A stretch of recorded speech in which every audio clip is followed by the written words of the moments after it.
Ecuador's visa rules are changing again. I've spent the last several hours studying these updates just to make sure that I don't accidentally get deported. In this video, I'm going to show you the 8 most important visa updates for 2021 and why they might matter to you. Got your passports ready? Great, let's go!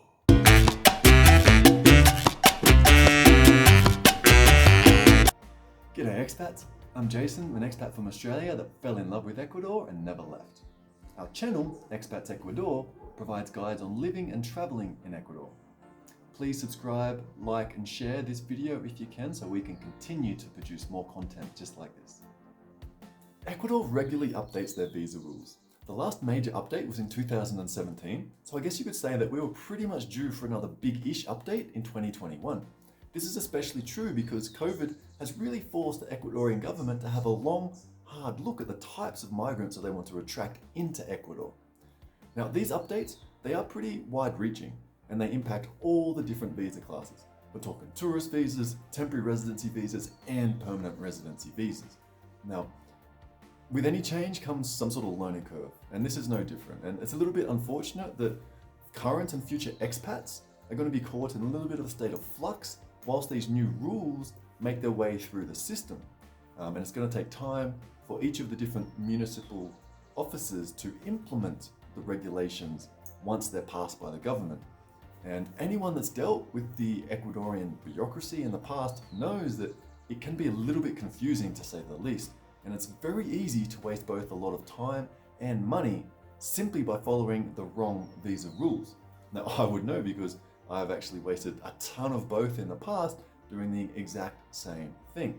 But hopefully, once you've watched this video, you'll have a much better understanding of the types of updates that are going to apply to you, so you can be much better prepared. Now please stay watching until the end of the video because I am going to show you the easiest way to keep up to date with these updates as they unfold. Right, now let's get to the 8 most important visa updates. The first update is that tourist visa fines for overstaying have been reduced. Now this is great news. Previously, under the old rules, you were hit with a pretty substantial fine of $800 and a 2-year ban from entering the country if you overstayed your tourist visa.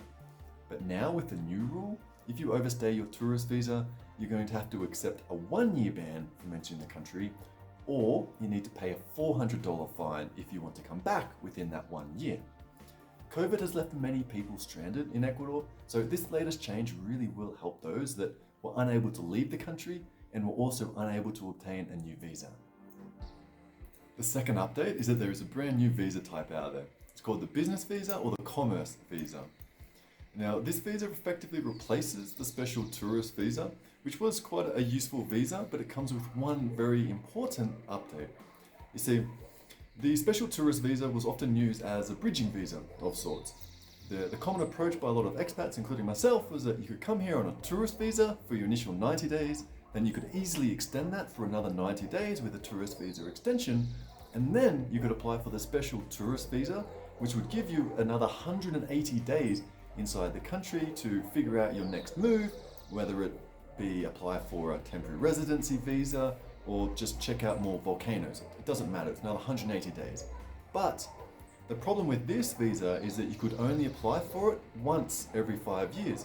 So it's obviously not super practical if you needed to apply for it a second time.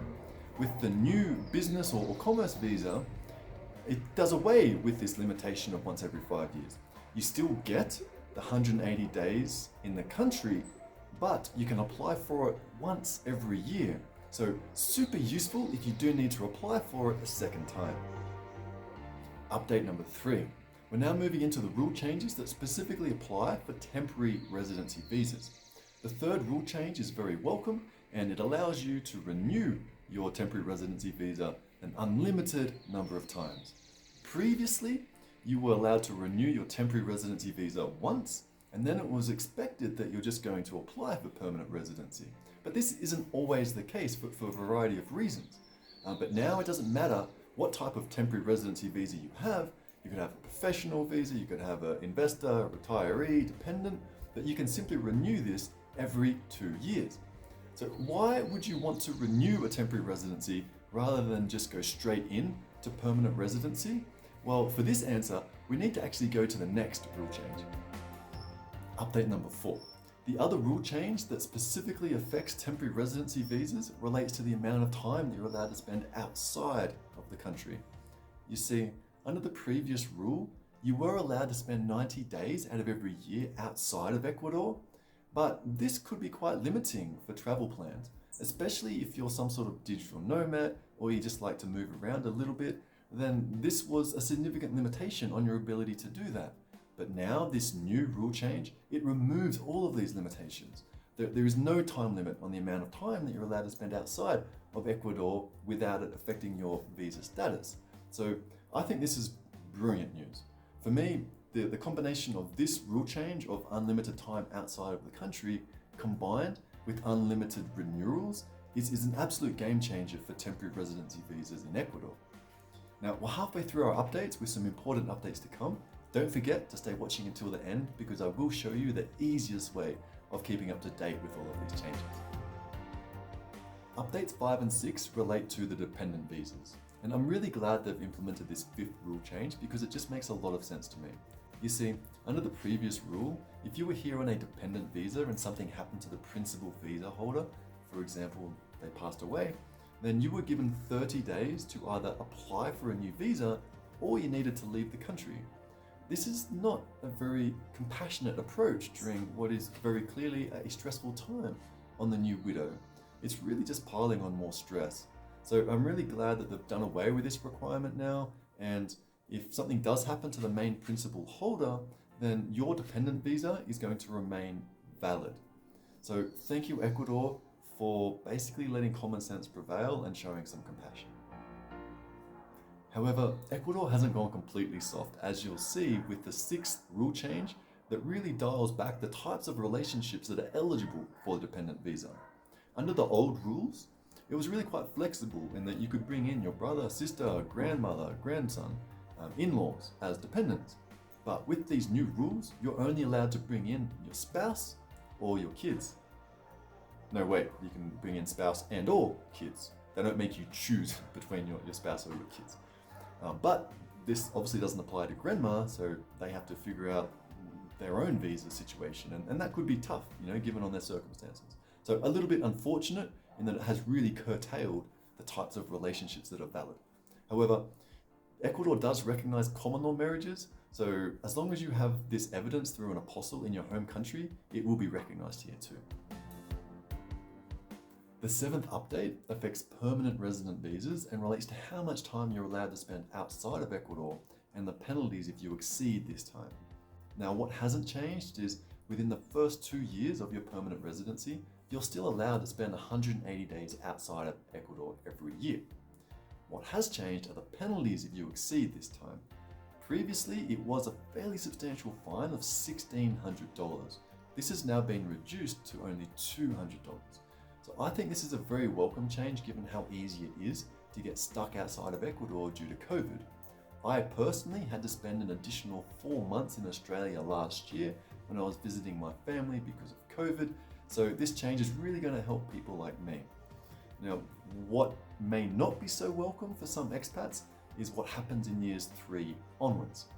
Previously, you only had to visit Ecuador for 1 day every 5 years and you would maintain your permanent residency status, but that's been reduced now to 2 years. So for years 3 onwards, if you spend more than 2 years outside of Ecuador, they're going to just cancel your visa and you're going to have to start again. Now, this is going to impact some people, some expats, maybe call them occasional expats that really just want to keep their options open for having their permanent residency in Ecuador, and maybe they want to potentially come back at some time.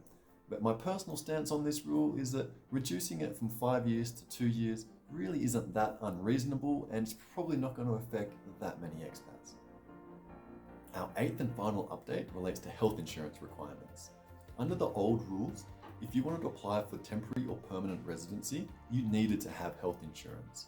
Now, the government's removed that requirement, but they have introduced a very important caveat, and that is you still need to have health insurance if you want to apply for your cedula.